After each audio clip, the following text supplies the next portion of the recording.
You ask Tiger to solve. This deals with linear equations with one unknown.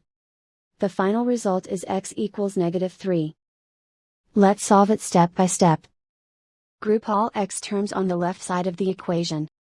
Subtract 7x from both sides. Group like terms.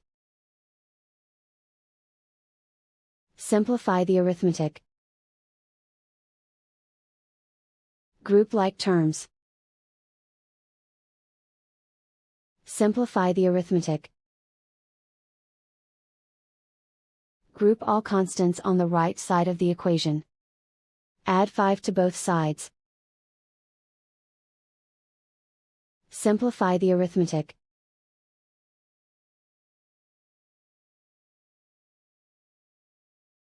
Isolate the x. Divide both sides by -2.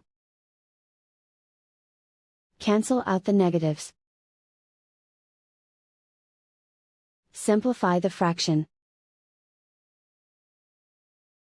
Move the negative sign from the denominator to the numerator. Find the greatest common factor of the numerator and denominator. Factor out and cancel the greatest common factor. And so the final result is x equals -3.